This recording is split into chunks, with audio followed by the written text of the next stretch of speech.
For those of you who don't know me, my name is Craig Haynes, and I'm the Assistant Council Commissioner for Roundtable. And on behalf of the Montana Council, we are glad you are here with us tonight. There's a couple things I wanted to mention before we get started. Number one, our goal here is to provide information on the most critical topics of high interest to the units and to supplement your monthly district roundtables. It's not intended to replace them. So we're planning to do maybe 2 or 3 of these a year, and possibly our next one we're looking at is on May 1st, as well as one in the fall. Since we are recording this program tonight, we ask that you please mute your microphones and turn your videos off so that you're not caught in the recording.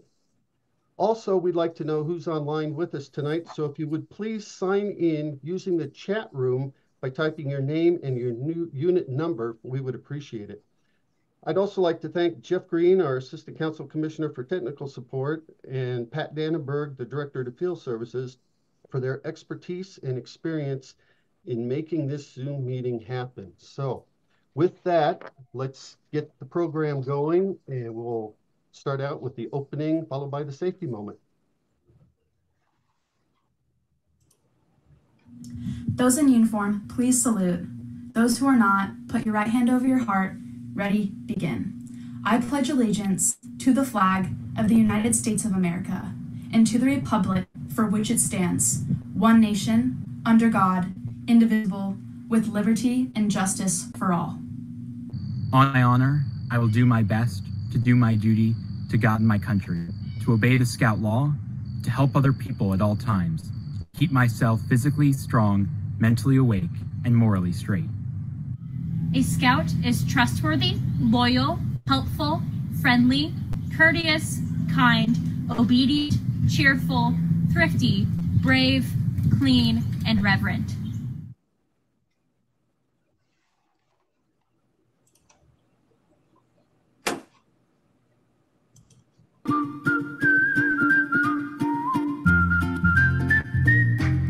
What do nuclear power plants, construction sites, aircraft carriers, and many hospitals have in common with scouting?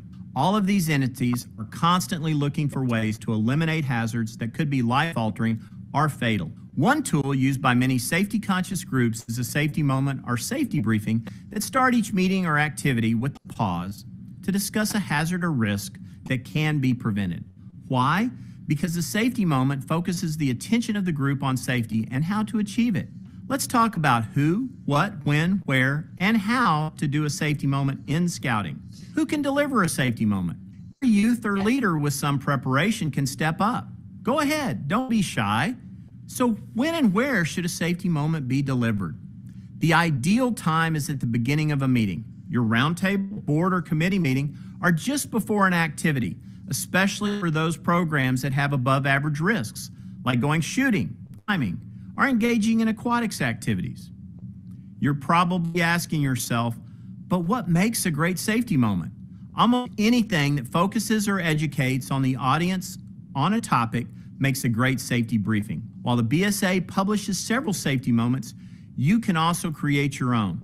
Topics can include the use of checklists or safety tools such as pause, or focus on something specific like hydration, safe driving, or simply the location of fire extinguishers, AEDs, or evacuation routes at your meeting place.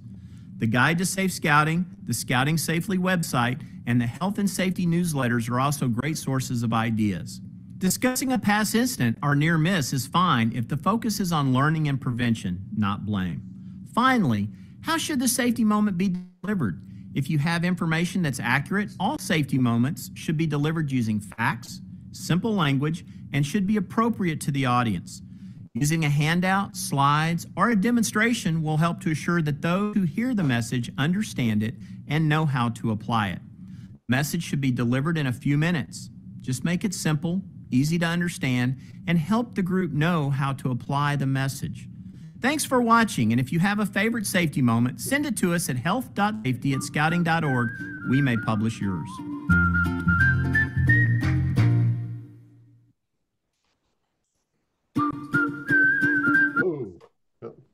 All right.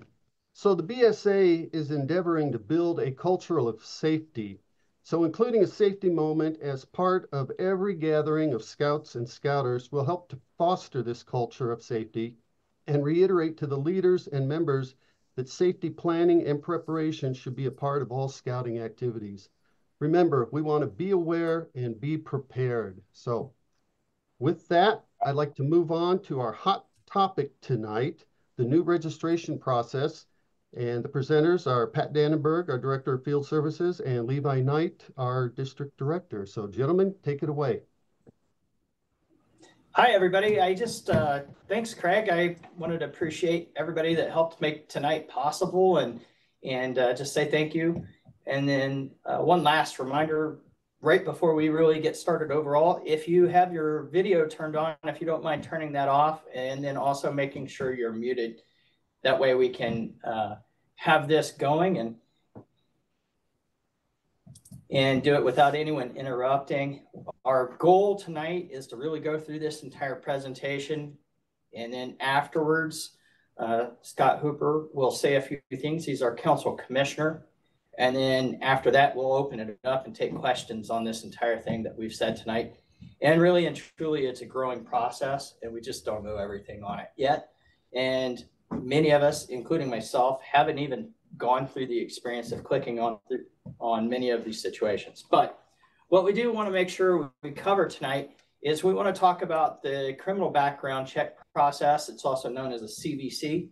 We'll go through that real briefly. We'll also talk about unit renewal process, and this is how the recharter process, what we would call recharter in the past, the unit renewal process, what it's going to look like, and so forth. We'll show you where to find that.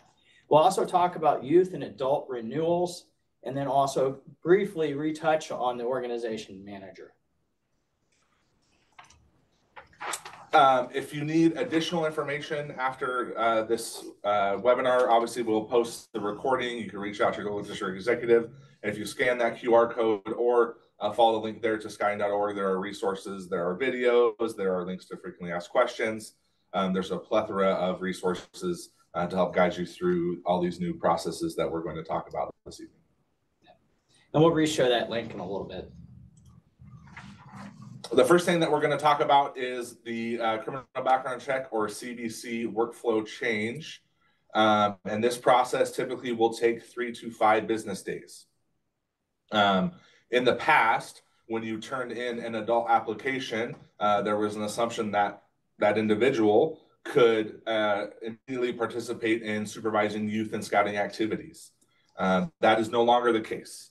With the new process, once an adult turns in an application, they're not authorized to supervise scouts until they are approved and they pass the criminal background check. So either they turn in an online or submit an online application, or they submit a paper application. The application is processed either online or through the council office. That application goes to a pending CBC status. That's the criminal background check.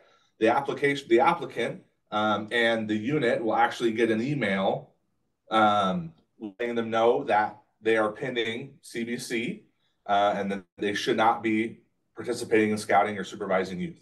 Okay, that CBC request is then sent to Sterling, which is our criminal background check provider. Again, this process generally takes about 3 to 5 business days, and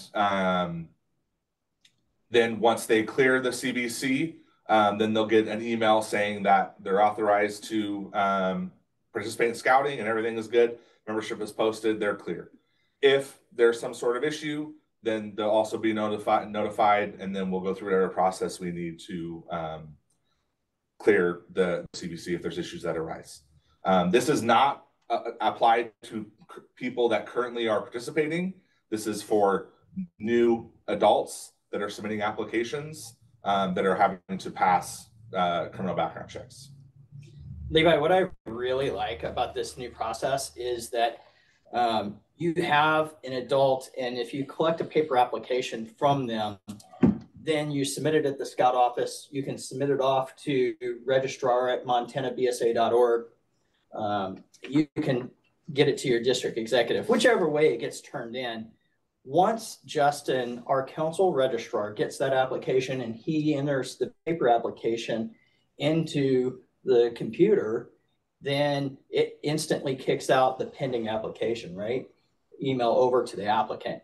And what I like about that is now, comparatively to the past, now as an applicant, you're getting something as an acknowledgement and a receipt back to the applicant, knowing that you're in the process of being approved. So, but like you're saying, you cannot start doing anything with youth or acting as an adult leader in any format until you get that approval email stating it. So you'll see tonight the need for making sure you have an accurate email turned in so that you can receive any pending notification from scouting is just absolutely critical. Absolutely. So really and truly, guys, there's a couple of things. I want to talk about that unit renewal process. And it kind of does break down in a couple of different ways. But going forward, the recharter process, the renewal process has changed. And so you have the ability for an auto renewal, a manual renewal, and unpaid renewals. And so you'll see in this section above that dashed gray line, everything that's there really deals with applications, whether it's an adult or youth, it really doesn't matter. But an email is going to go to an individual when it's time to renew their membership. And it's going to ask them, do they want to renew? And they have that opportunity to do so. But in this process, you have the opportunity to auto renew individual membership renewals and fees paid automatically by the individual, meaning they get an email, it says, would you like to renew? They go into the process, they hit yes, and they can also check a little box in there. Would you like to automatically renew every year and save your financial information?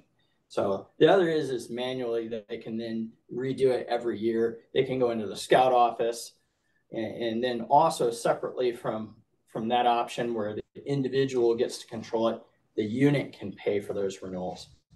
And once really the unit has decided, all right, do we want to pay it or do we want to let the individuals pay it? The unit would log in at my.scouting, go to the organization manager. You have to be a person in the key three of the unit, meaning the unit leader, the committee chair, the chartered organization representative, or be one of the key three or charter representative delegates. Once you're there and you go to the organization manager, you would click on unit renewal, and then you'll go into the validation information.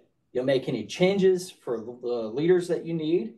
You can update things. There's a section in there where it'll tell you about YPT status. Then you sign that page, and then you go on to another page and you'll hit submit. So one of the things we're going to do real quick, though, is kind of break it down and show you some of these pages. So this is the actual unit renewal page. You find this in the organization manager in my.scouting. To find the organization manager in my.scouting, when you log in on the left-hand side, you'll have a drop down for your unit. You select the unit, and then as you see, you'll have a bunch of options there, including your unit roster, training. You'll need to click into organization manager, right?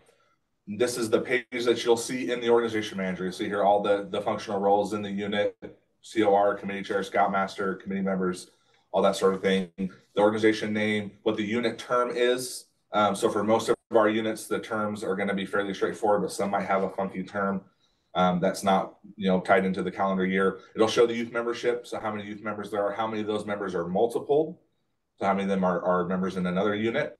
And then there are validation below.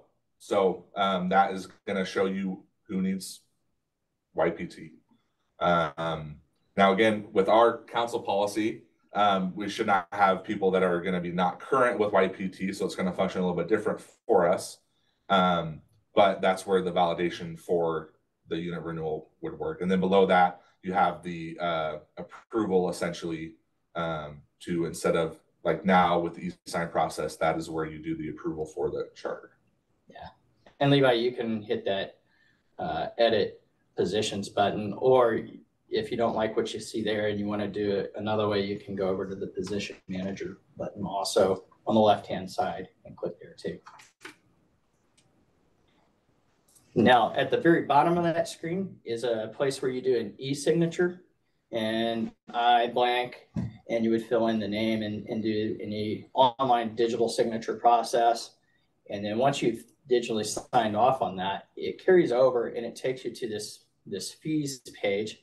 And you'll notice across the top on the prior page that we were on the, it was at the unit validation stage, and you'll see that it kind of lists it right up here in this section here. And now we've moved on to the payment section, and it's going to tell you, here's that $100 that you owe.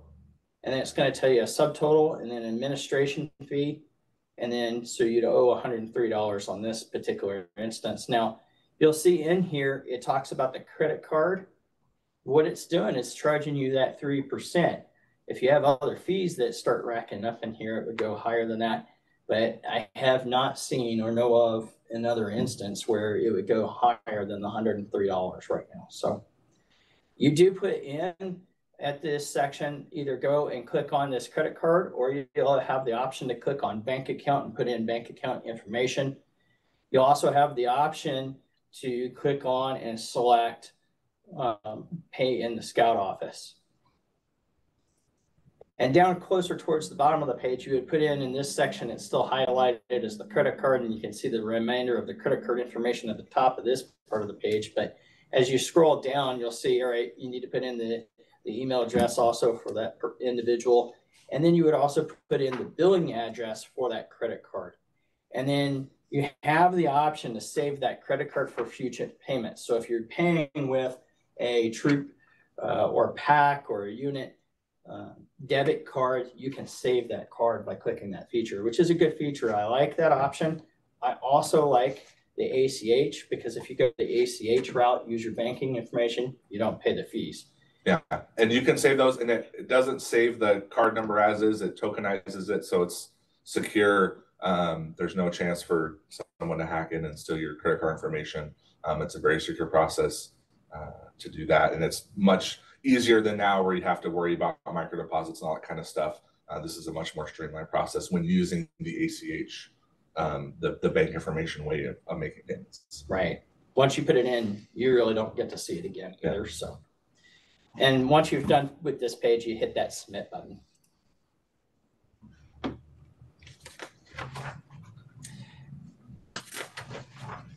And then you'll notice along the top, there's a little graphical error on this page. It took you back to the unit validation, but it would actually take you to the confirmation number 3 and that sliding bar up the top. And this is where you basically get to see, all right, I made my payment and the status is submitted and you've paid. And it does say, all right, who's logged in, who's done this verification. And that's important for everyone else in the unit to know, all right, who did that, but then at the Scout office for us to know who helped approve it also. So really and truly in this process to approve a unit renewal, you're approving the adults and what positions they're in. You can remove an adult from that process. And then you also have the ability to then pay for that charter fee. And then you come in and you'll get this approval. And don't forget, you can't move forward if you don't have the youth protection status current. And once it goes to this page, the next process after this is the council also then gets to receive it and accept it. And in that case, if the youth protection status is not current for current council standards that our board has voted on and approved, then we would be reaching out afterwards to let you know. But in all likelihood, in normal cases, you also get to know that before you get into the recharter process. Now that we've talked about unit renewals, we can talk about membership renewals. So that we're going to dive into the auto renewals and how this works. And there's essentially 2 ways that we can deal with auto renewals. One of those is the unit pay, and one of those is the family or the self-pay. It's important to note here that now all registrations are for 12 months. So for example, if your current registration expires or expired on 12/31 and you renewed on January 1st, then it will run the entire calendar year until 12/31, okay? We're talking about family or self-pay. The way this will work is that an email notification and renewal link will be sent 60 days before membership expires. So that should go out around November 1st if you have a 12/31 expiration date, right? The link provided in the email will direct individuals to a renewal form on my.scouting. If you're registered in multiple positions, that means if you have a district, a unit, maybe a council position, you select the primary position, okay? Renewing in that primary position will renew automatically in the multiple positions. Individual pays with credit card, submits the renewal, and then the unit still has to approve that membership into the unit, right? That's if you're doing it all on the individual side, the family or self individuals doing it, okay? We have the unit option. This is done in Organization Manager that we talked about, okay? In Organization Manager, the unit has to select the unit pay option. In this option, the unit key 3 would be notified each month about which members are due to renew that month. So instead of dealing with membership one time a year at Recharter, there's a possibility that a unit is dealing with renewing membership for its members every month, because there are going to be members that are having expiration of membership every month. Using the roster tab in the Organization Manager, the unit selects which members they are renewing. The unit can choose not to renew a member. That would be the opt-out. It can also change the settings, Scout Life, subscription settings, all that kind of stuff, all right? Then the unit pays with a credit card or the securely stored ACH information. I believe there's also no, not the automatic renewals, never mind. Okay, so pay with credit card or pay with the ACH option for automatic renewals.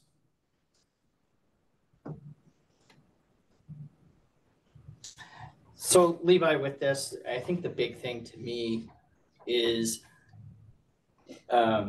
just understanding that there's 2 routes to go, really. You have the ability to let the individual, whether it be an adult or youth or the parents, pay and keep up with their own membership. The other option is the unit pays for the membership and can use fundraising funds, can use anything like that, right? But the unit does it and they keep track of the pay. Both options have the ability to come into the Scout office and pay. But the overall preference is to go ahead and do it here online. And of course the risk, we've already mentioned this, is not letting your membership lapse more than a month, because that's critical and key. So, because after that 1 month time frame, you're not allowed to participate. Correct.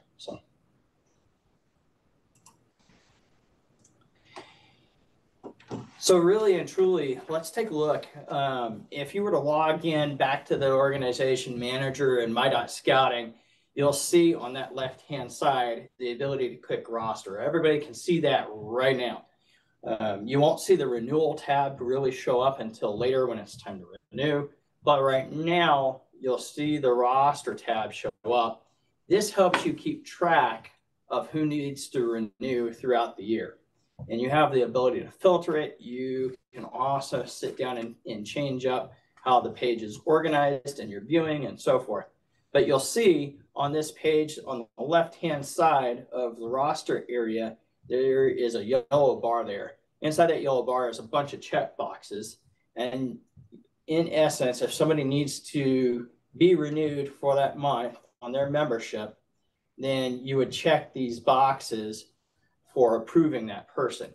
Now, if you're a unit and you're choosing as a unit to auto pay that way, then you would check these boxes and you'll see that there's a payment tab. But in this particular instance, we're using the instance where the individual is having the option to pay. So these check boxes you would check there. And then over to the right, you'll see there's a little square box, rectangular box there, and it's going over the opt-out area. If somebody receives an email and it says, I don't want to do scouting any further, and they click a button in there and it says, I don't want to do scouting, then that's going to show up as the opt-out right here in this section. you'd also have the ability to opt them out here too. Now, once you check these boxes and are ready to renew a person, you'd go to the top and you'd hit that button that says renew. And once you hit that button, it'll carry over. And it goes and you get to carry into this page. It goes into a unit order section. And here is everybody that's been selected, for example, in this case. And it talks about here, in this case, page. So, and then, but it also talks about down here at the bottom, you're creating a section, and it was created by this individual on this time frame. And here's the number 10. And so if I were to come up to here and count these out, you'll see there's 10 in this top section here. And then pay and no, and then you would just go to payment. So if you are needing to pay for people, you would hit go to payment. Even if you're not needing to go to pay for people, but you need to post, you need to make sure you click this go to payment. And of course, clicking on for the next page that you get to see, it'll help you then understand how you're paying. So, yeah. So this, we talked about the organization manager. This page is critical to understand when we're talking about this new renewal process, because this is where you control who's going to have access to certain levels of this process and certain levels of the organization inside of My.Scouting. So this first page here is the registered positions. Anyone that is in the key 3, that would be the committee chair, the unit leader, so the scoutmaster, cubmaster, crew advisor, post advisor, what have you, can make changes and move people around on this page, except they cannot move the COR. Only the COR can move the COR, right? But other people, they can move around, right? Now, this is also important to look at when we're talking about validating what positions we have filled. If you have someone that you think is registered in your unit, but they're not showing up on this page, they're not registered in your unit. Simple as that, right? Now, there are 2 tabs on this page. If we click over to the next one, we have the functional roles, okay? This is important when it comes to approving applications, specifically online applications, and having other permissions, right? The COR delegate is the individual other than the charter organization representative that can approve online applications, right? And the only person that can add a COR delegate is the COR, right? But once you add them, then that person can approve online applications. Key 3 delegates have all the powers of the key 3. They can approve youth applications. They can move people around in the organization manager. And you can add up to 3 key 3 delegates that have the same level of permissions, except for the COR has Grand Poobah status and can do essentially whatever they want inside of this system, inside of the organization manager. Registration inquiry gives some access to reports. Advancement gives access to reports. Training gives access to reports. So these are all functional roles that give different permissions inside of My.Scouting to look at different levels of reporting and numbers and different things that you might want to have access to. So it's important if you would like to have people in those roles, but really the ones we want to focus on are the COR delegate and the key 3 delegate, because those give functional permissions to approve applications for adults and for youth.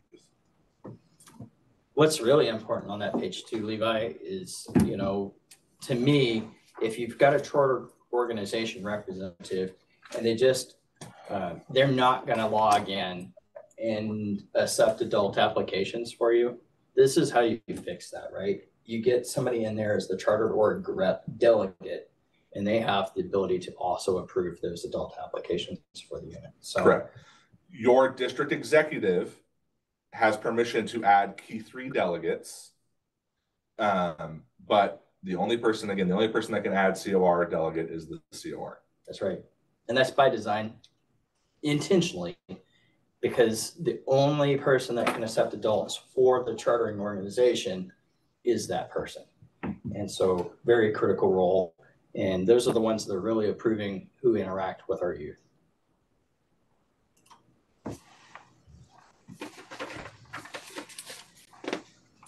Now, just a couple of quick notes. Want to reiterate, all membership terms are for 12 months.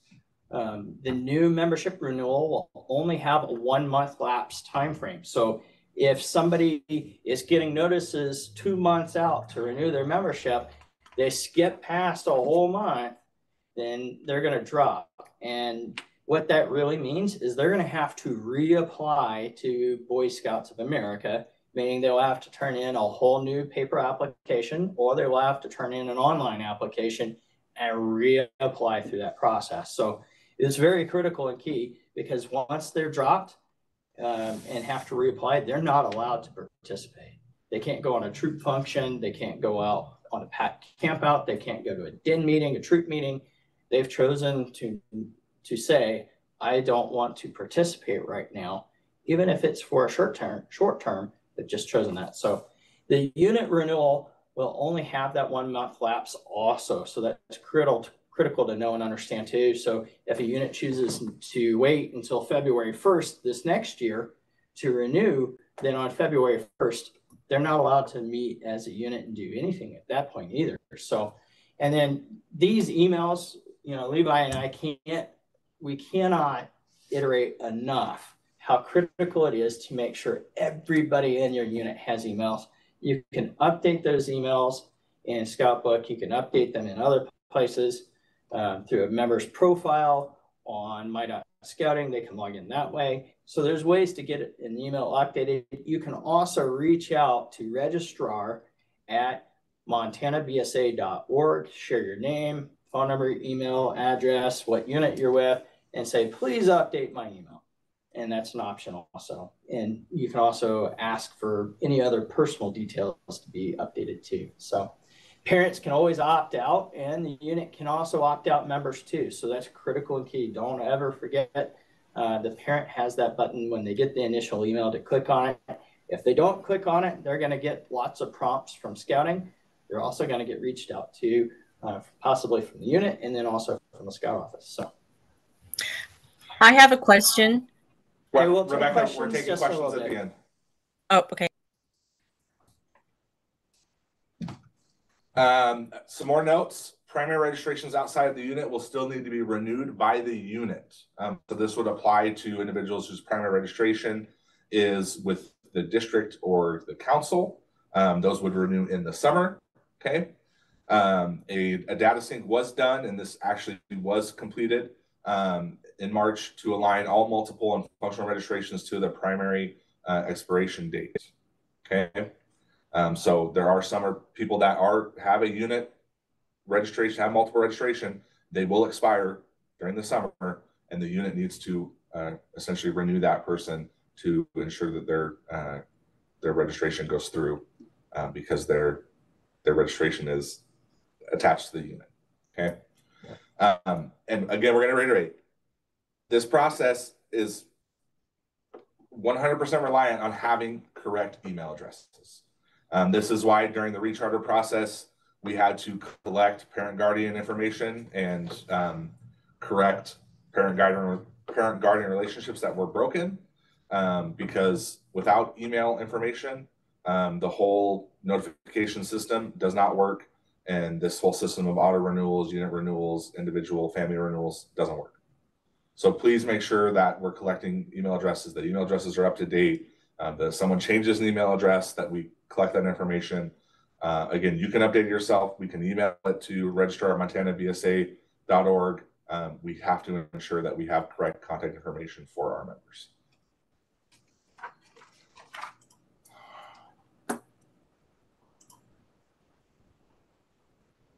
Oh, jeez.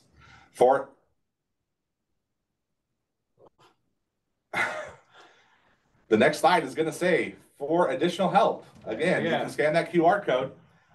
It'll take you to skyline.org/resources/online registration. Again, there are video walkthroughs. There are frequently asked question pages. There are guides for your role to walk through essentially every aspect of the new system, step-by-step guides on how to do anything that you can imagine with this new thing, this new system that we have. So very helpful resource there. Scan the page, click on the link. and that will be immensely helpful for you. Now, Levi, just to help clarify too, that page is good for the application manager and how to go through some of the other functions for that page. There's a couple of things for the organization manager on there and all that. Some of this new process though is not on that page, but some of the other stuff and with the new process for unit and membership renewal is affiliated on this page and with this QR code. And we will share these links out in a separate email going out to all units, and we'll share the videos and so forth from tonight with links to those that have been posted on YouTube. We'll share all this kind of stuff, but we thought it was important to, if somebody had questions or wanted to see some of that stuff that we're mentioning, to at least share these links tonight. So how will the Montana Council help roll out this process? Obviously, at the district and council level and the unit level, we'll continue to provide training. We will continue to update on new features and any other information that we learn that comes out of the National Council. We will help with reminding parents to register, to update their contact information, to opt into auto renewals. We'll be engaged with self-pay and auto renewals, and we'll share reports. With this new system, there is a whole plethora of new reports that are available to us that we will be able to share to assist with unit pay, auto renewals, everything that we need to make this as smooth as possible. So we'll share as much as we can. So as a unit, what can you do? It's very highly encouraged that you check to make sure My.Scouting is set up all the way that you need to. Check that your Be a Scout pin is updated. Check that you have all the right positions filled. Check that the right people are in the right positions. And then make sure if you need to have any delegates, give them the authority also to help you in the process. So if, for example, you have a new member coordinator in your unit, then you're going to want to make sure that they have Key 3 delegate access or the chartered org access. And the reason I say that is because that's really important for them to be able to help approve applications if they're helping do any form of recruiting for the unit and so forth. But so My.Scouting, make sure it's set up all the way. As a unit, you need to make sure that you identify who is paying. Are you going to make the parents and the youth take care of their own pay, or are you going to make sure the unit takes care of paying? Okay. You also, if the unit is paying, you need to make sure you understand what your process is going to be. Get all the parents and leaders together, talk about how you want to handle that. And one of the things that you get to figure out is paying attention and who's going to pay attention month to month wise on when somebody has their membership expiring. Right now, if you look at things, I do think that membership is mostly tied for a lot of units in December still. However, as we go forward over the next couple of years, you'll see it come into play with more of a full-time membership. So the biggest thing you can do is make sure you communicate with parents what the expectations are. So critical and key. You have to communicate. It's like that for any camp out. It's like that for any DIN meeting, PAC meeting, when awards are being handed out. It's critical that you communicate that. And this is just as critical to help others understand what your process is and explain that. So, all right, Levi, I think we've done a great job. We're going to actually turn this over to our council commissioner, Scott Hooper, for a second. Good evening, everyone. Thank you very much, Levi and Pat, for the presentation. Excellent job. And also thank you to Craig and to Jeff Green for working behind the scenes to put this first council-wide roundtable together. Want to emphasize something that Craig said at the beginning. This is a council-wide roundtable, and it is in no way intended to replace your district roundtable. It's a supplement. We're going to do these 2, maybe 3 times a year for the biggest of the big rock topics, the things that affect every unit all across the council, like the new rechartering and membership system. So My biggest thank you goes out to you, the unit leaders, for attending tonight to find out about this new system. I think once you get into it, and you could probably get a sense of it from tonight's presentation, that it's definitely streamlined over what we've done before, and it should make life easier for you. Couple of housekeeping things. If you have not done so, please add your name and unit number into the chat so that we know who has attended. It helps us with our numbers to judge having these events. And I also have a shameless plug. This weekend on Saturday in Great Falls, we have the next College of Commissioner Science session. It'll be from 9:30 to 3:30 at the East Middle School. Sign up is still open through the end of the day tomorrow. The cost is the low price of free. It's not just for commissioners, it's for anybody who wants to learn about what commissioners do and why we have a commissioner group. Lastly, I'd like to say, if you have any feedback on tonight's presentation, format, anything, feedback on the good side, feedback on the bad side, we'd love to hear about it. Please reach out to any of us. Our emails are on the council website, and give us your thoughts on having these council-wide roundtables. So with that, I'll turn it back to Pat and Levi for the Q&A session. All right. Thanks, Scott.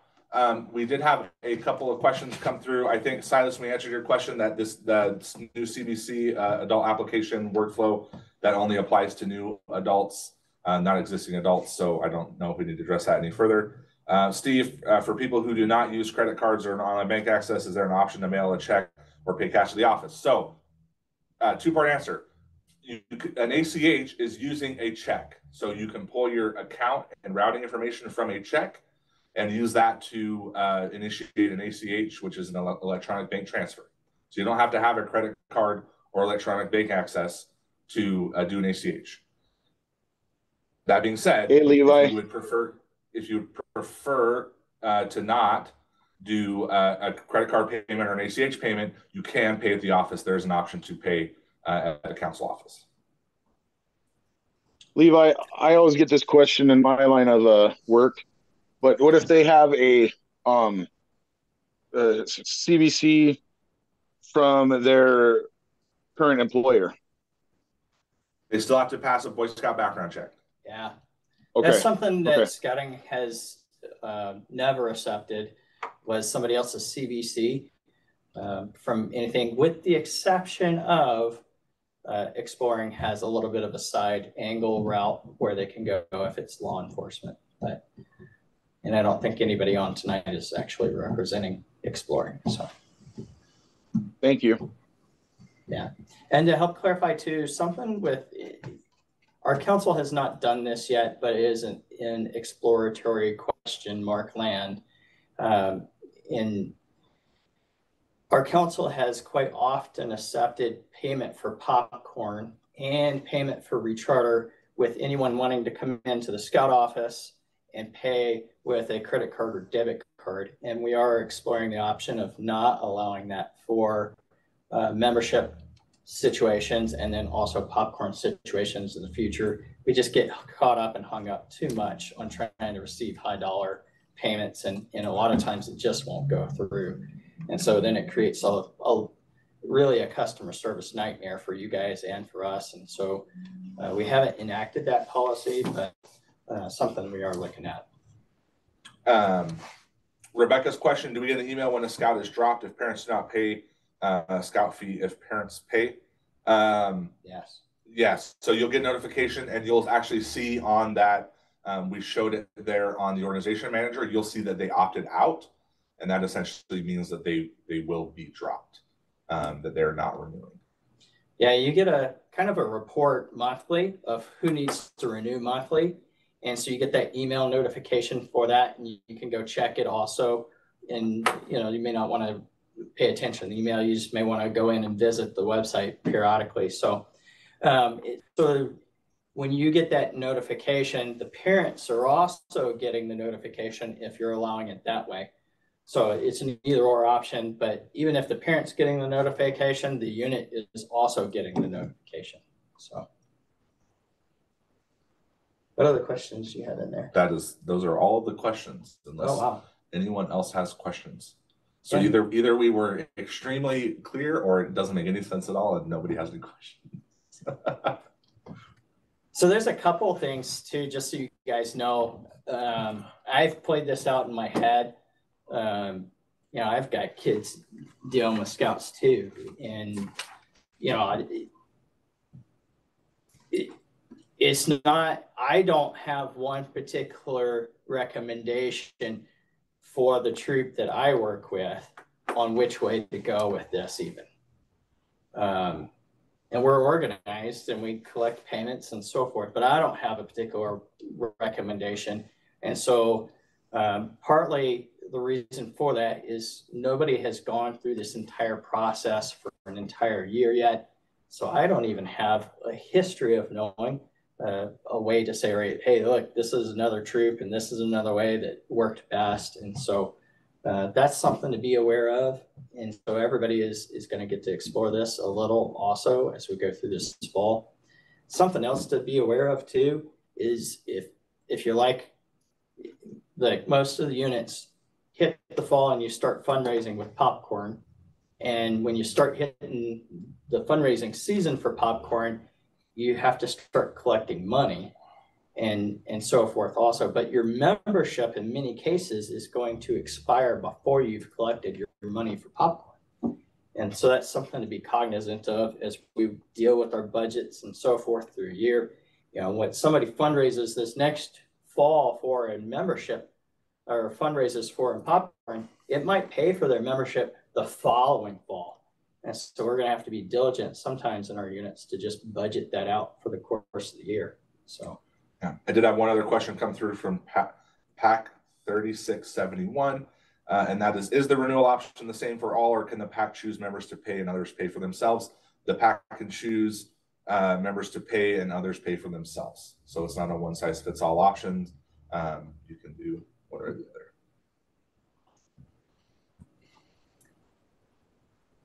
What kind of questions do we have out there? You guys can turn on your videos if you want. You're welcome to turn on or turn off your mute and so forth. So Terry Dutton.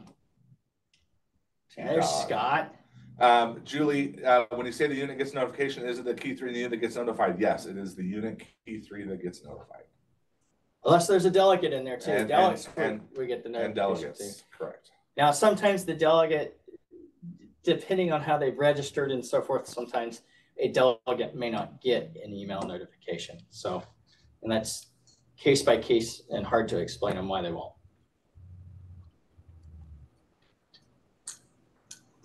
Any questions, guys? I have a question. Go ahead, Carl.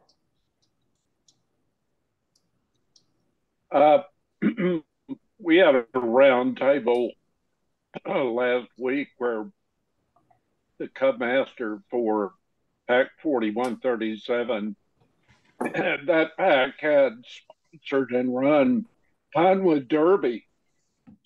And the facility using was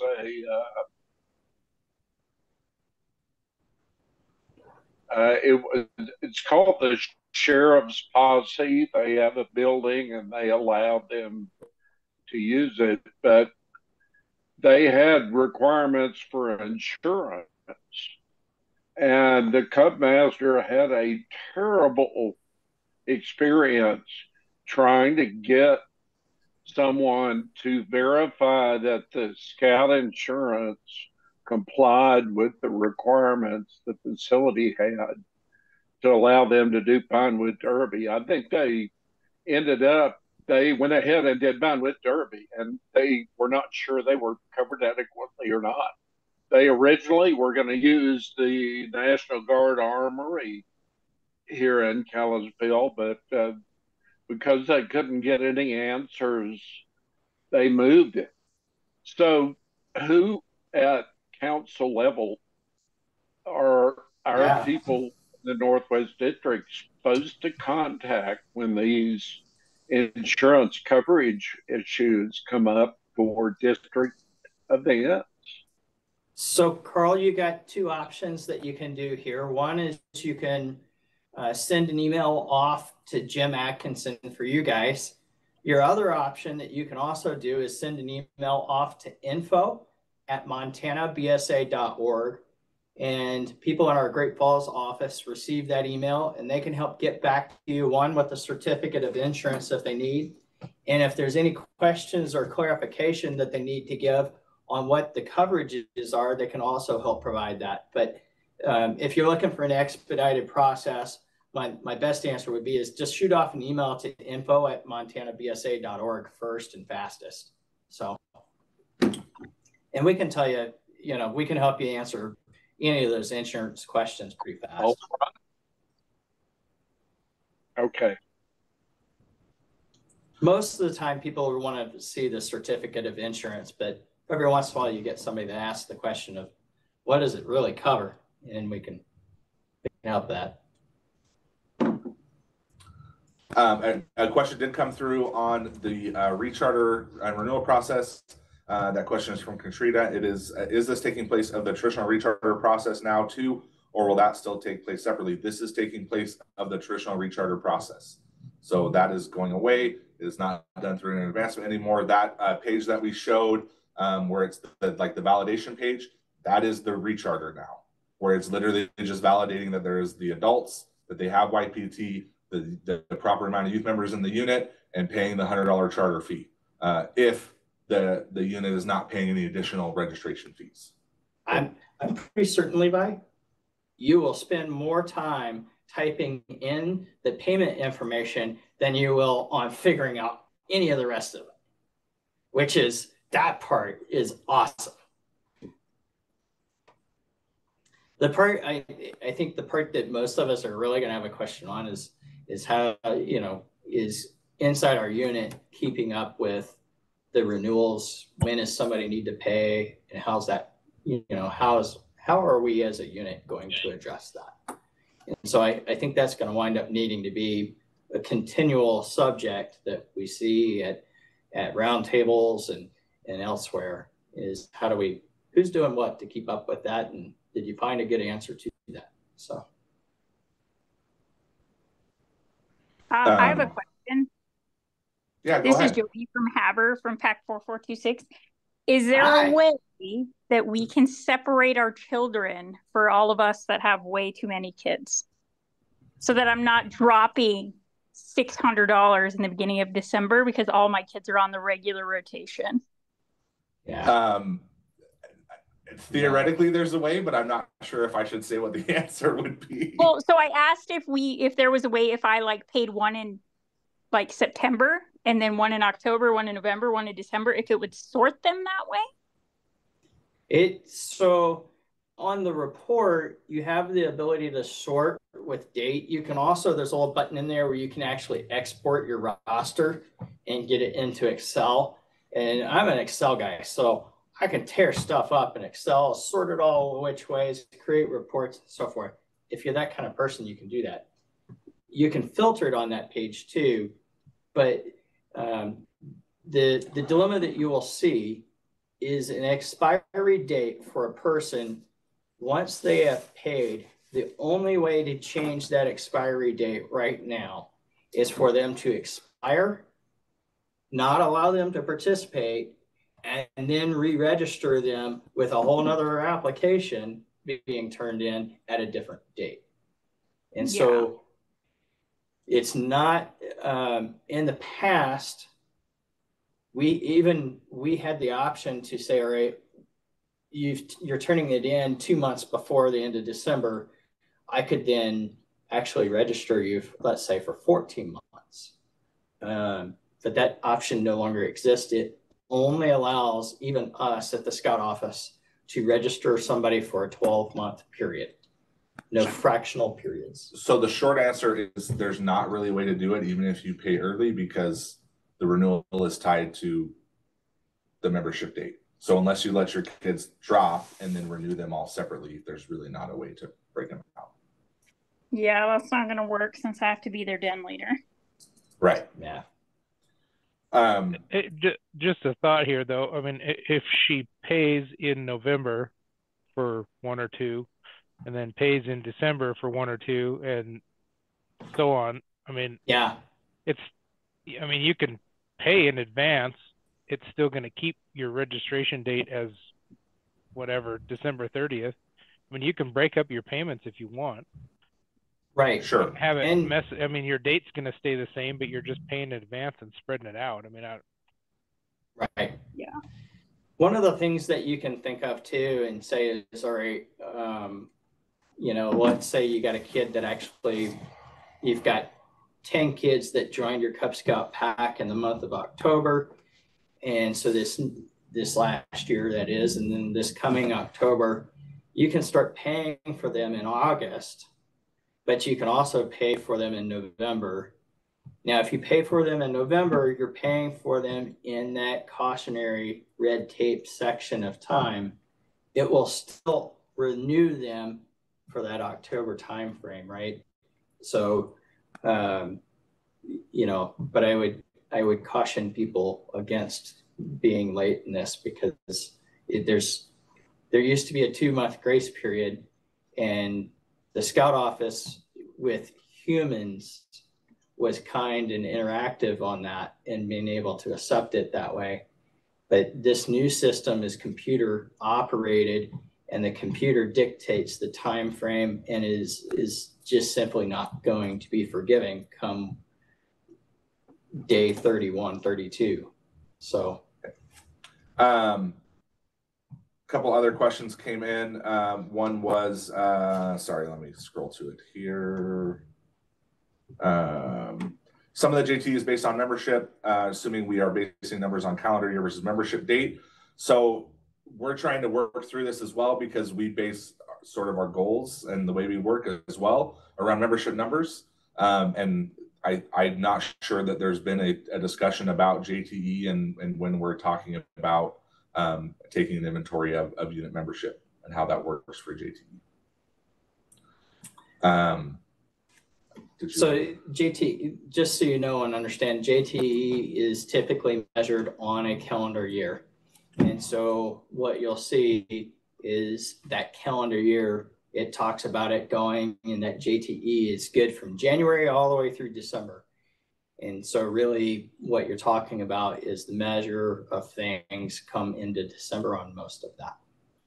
That's how JTE is relative. And Scott, I don't know if you want to clarify any further than that, but JTE is something, you notice we put an ad in there, or, we need to put a little bit more emphasis out on the importance of JTE. So you covered it well, Pat. All right. Okay.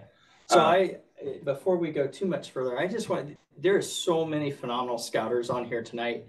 I just wanted to make sure that every one of you heard somebody tell you that we appreciate you, the time that you put in, the care that you put in just for showing up tonight. But then we know every single time that you do something every day of the week, just for our kids, for your kids, for our communities, and just wholeheartedly appreciate you joining us tonight. It's one more extra thing, but hopefully this new process makes life a little bit easier for you with scouting. I really am looking forward to some parts of it. Some of it I don't know and personally don't understand myself all the way yet, but that's okay, because I have a good scouting attitude that's taught me to say, hey, look, we're scouts, we can figure this out. So I just want to say real quick before we answer more questions, I appreciate you and appreciate you being here. So ditto. Roger, will there be a mismatch on unit registration when Cubs transition into Scouts BSA? So the notion of unit registration, it doesn't exist anymore. It was all individual registrations. So there is no mismatch. The individual registration carries forward, and it's on the individual to renew the registration. If the unit then chooses when they go into Scouts BSA to take on the burden of renewing the individual registrations, then yeah, they will have to figure that out when they have Cubs that are crossing over into their unit. Yeah, and there's some cool features in there too. If you go to that roster page that we were talking about in Organization Manager, there's a little button in there at the top of the roster. It says transfer. You can hit that button and push somebody off to a unit. You can pull somebody into a unit. You can also go through beascout.org and the Be a Scout pin, and you can send out a link to somebody to apply and join from your unit. So there's some really cool features. You can use the QR code for your unit. You can also just send them the council short URL for your unit. And so lots of different ways that you can push somebody in or pull somebody in to a unit now that simplifies that process. So. Any other questions? One question. Weeblos crossover. When a Weeblos crossover, do we still do an application for Scouts BSA? Not sure if that's what you said a minute ago. Yes. So what we're saying is that you have the ability to transfer them within My.Scouting, or they can fill out a paper application and do a transfer that way. So they still have to transfer them, yes.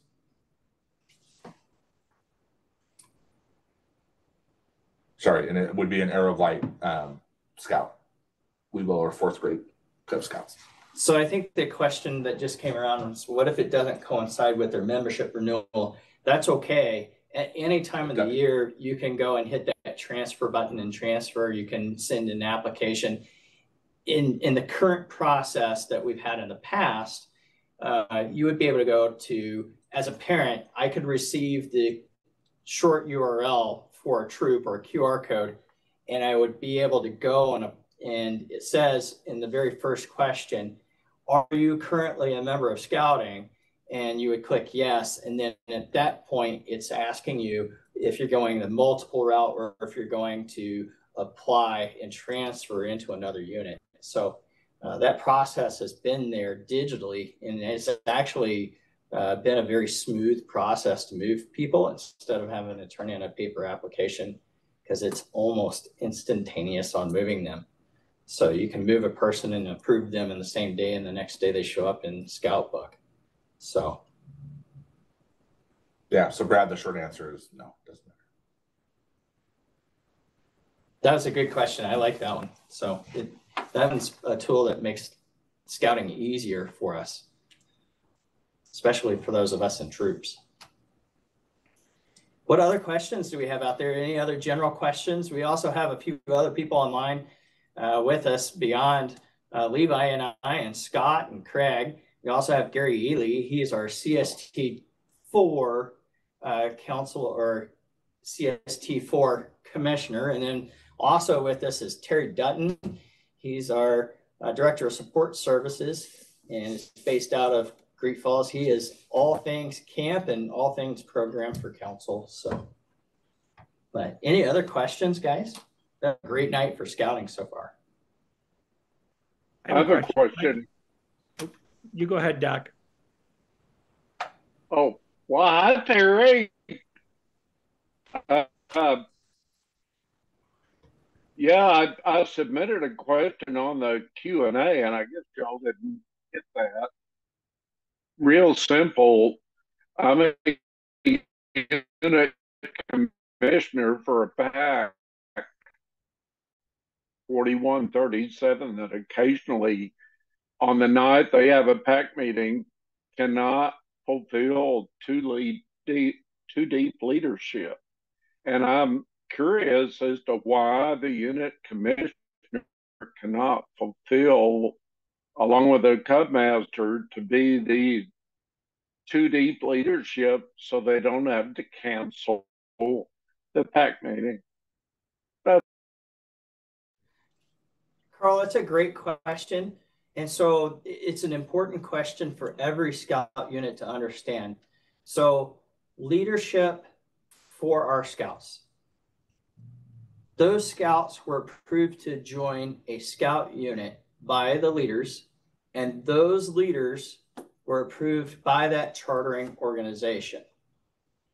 Only the leaders for that unit interacting with those youth were approved by the chartered organization to interact with those youth.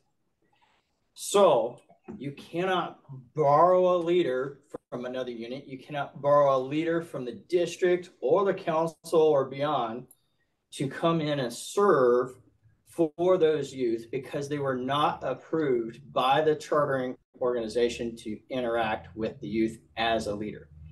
What they can do is they can go apply as a multiple into that unit and then be approved to interact. Just know and understand that, and this is something that's so important for Scout Camp and other things coming up, just know that when you go and apply to be a multiple into another unit, you have then restarted an application process, which then puts you into getting that pending approval email, and then also making sure you have to have your YPT all the way current. And then you also will receive the CBC approved status, okay? And so just be aware, it used to be you could turn in an application and right away start working with youth, and that is not the case now. So, but you must be registered in that unit to interact with the youth. But can we say supervise instead of interact?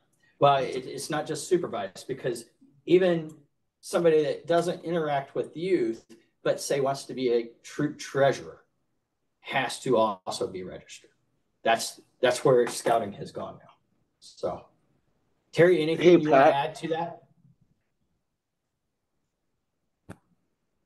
Pat, follow-up question to Doc. So, in my understanding of his question, he was talking about a district commissioner.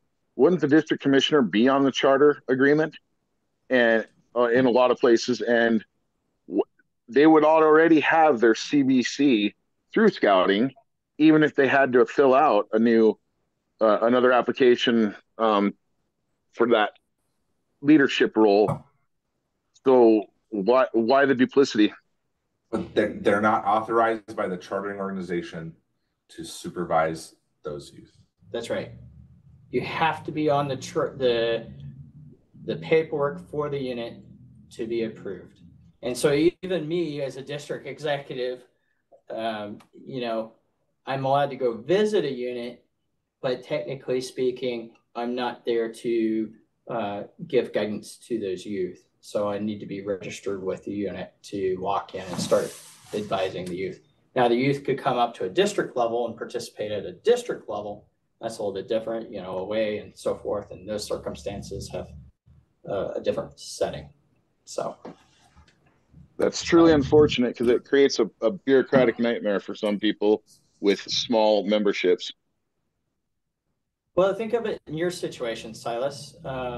You know, in your circumstance, you're already registered also in those units. So, you know, in your situation, it's nothing added or new.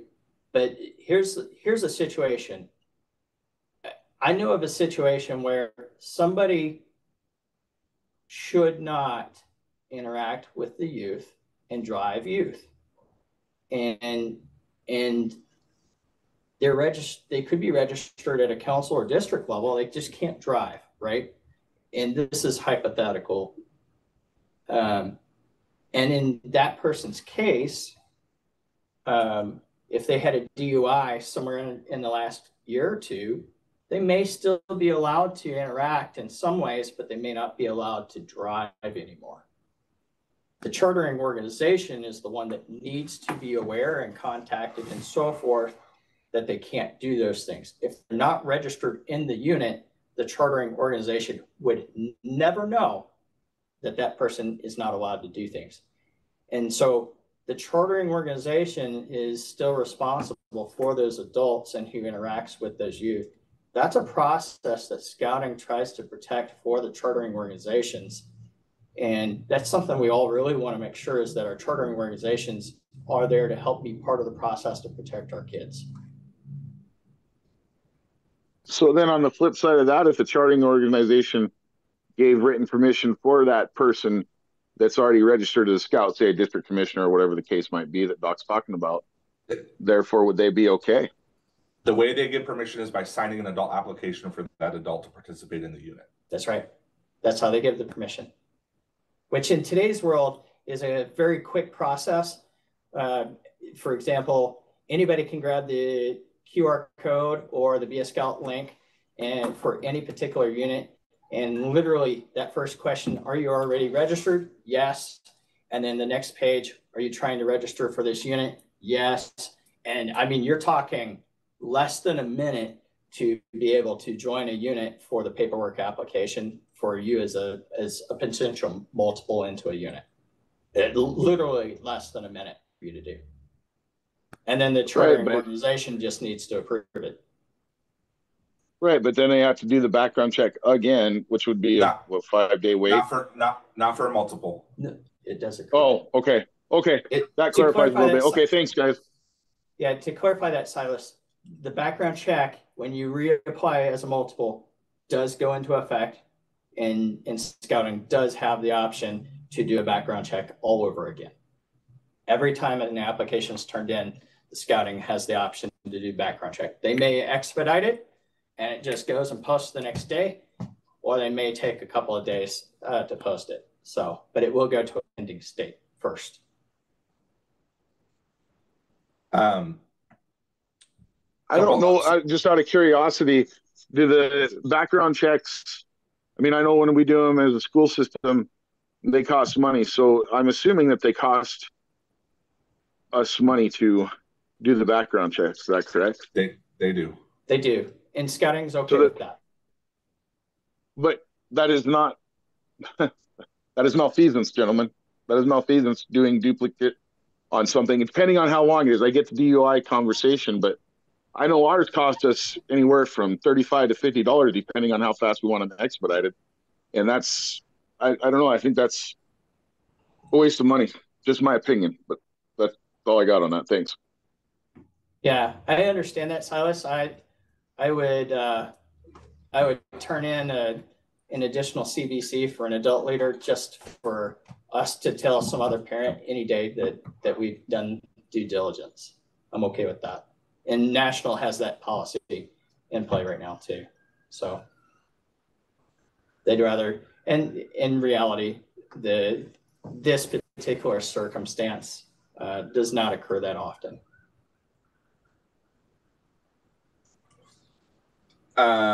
Related to that question, I'll get to your question, Rebecca, real quick, but this is related to the conversation we've been having.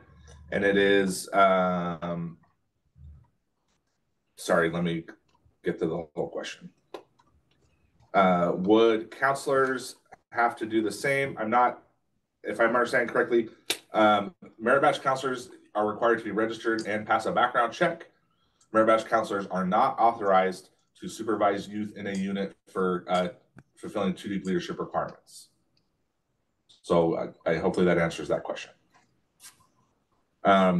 Rebecca's question was for a female Arrow of Light who is transitioning into a lone scout role. Can she use this online system? No, that would need to be a paper application to do that. There's no unit for her to transfer into. There's no role for her to transfer into. We'll have to do the lone scout process with paper application.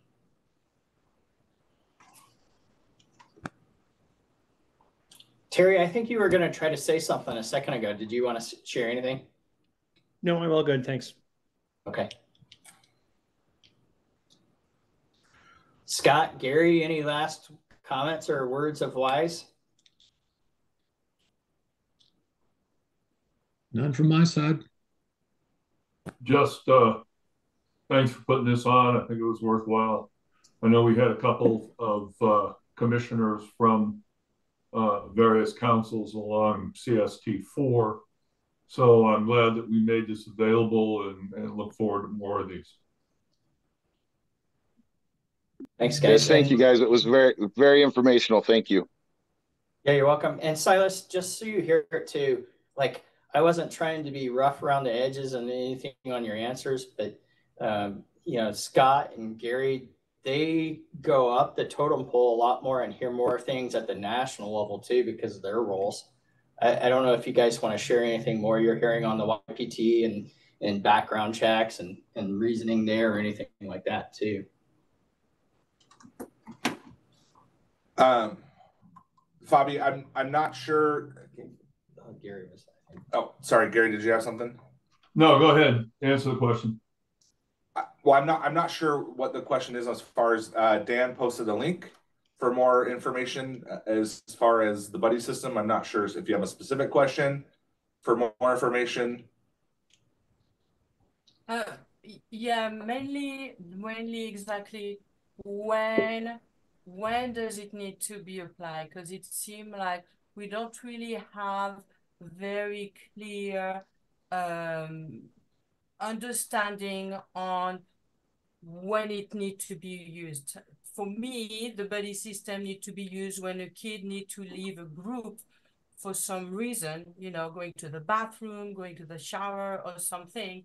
But we've been having some information that you know, even within a group, there's supposed to be a buddy system, and there's been creating some issue on female being able to participate into activities.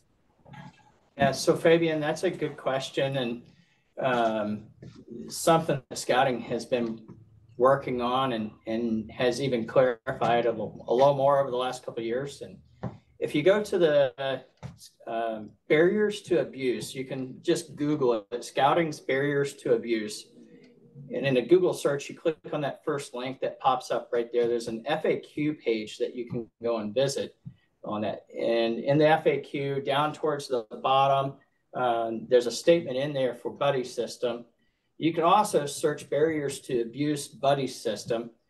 And when you get to that section down at the bottom of the FAQ, really what you're going to see is a statement in there that the buddy system is single gender and applies at all times. And so is there any exception to that and so forth? You can find other things that were policies and rules somewhere in the past. But just so you know, that rule that states right now, currently as we speak, if you have two genders, say for a venturing crew, and those two genders both will need to have two males and two females on youth to operate for the buddy system. And it says all times, meaning troop meetings, activities, going to the supermarket to pick up the food for a camp out. So at all times is how it says.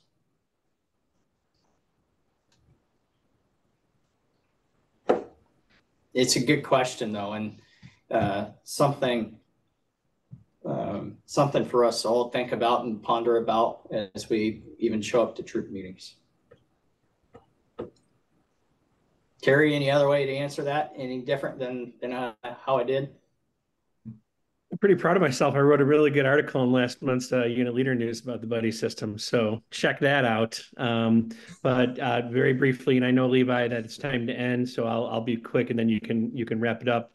When we talk about the buddy system, we're talking about two different things. Number one is what Pat just said, is we have a minimum participation requirement for our youth. In other words, if we are doing a camp out or a troop meeting or something as a packer, let's go with the troop because that's single gendered. We need to have two youth present to do that thing. It's not a troop activity if I only have one youth. That's a parent and child activity.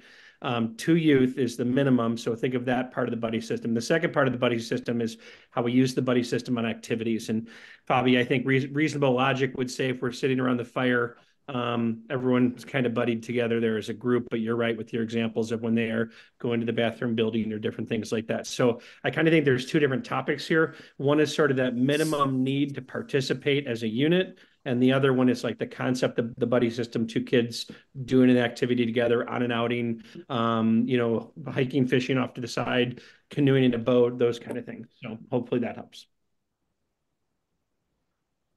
And really, Terry, the biggest thing that we can all do to help with the buddy system is to go out and recruit more kids. And when you recruit more kids, you have an increased greater likelihood of finding more adults to help participate also. So it's really the one thing that I can tell you guys we've put some good significant time towards creating something called the recruitment guidebook. And there's step-by-step in there on how to go recruit, not just kids, but also adults, setting target goals. And some of what we don't do as a unit is we don't inspect what we are looking to expect to get. And so that recruitment guidebook that was now emailed earlier today off to every district executive and all the membership chairs that we have around the council in each of the districts.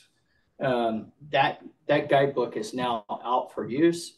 In theory, I received the first printed copies of it tomorrow to start going out to all the districts also. First time it appears in public is going to be this Saturday at the Commissioner College. The next time it appears in public is going to be at convention. So if you're looking to see one and hear more about it, make sure you attend either Commissioner College or convention. So, all right, then we're going to wrap it up. If you have any other questions, make sure that you email terry.dutton@scouting.org. But in all seriousness, I appreciate everyone for being here tonight. If you have questions, feel free to reach out to myself, again, Levi Knight, and or Pat Dannenberg. Happy to answer any questions. Reach out to your unit commissioners, your district commissioners, your district executives. We're all here to help. We're all fighting the same fight. I appreciate all that you do out in the districts to make sure that we're bringing scouting to as many youth as we can in this great state and in our great council. So appreciate you and what you do. Thanks for being here tonight. And we'll see you on the next one. Thanks, guys. Appreciate it.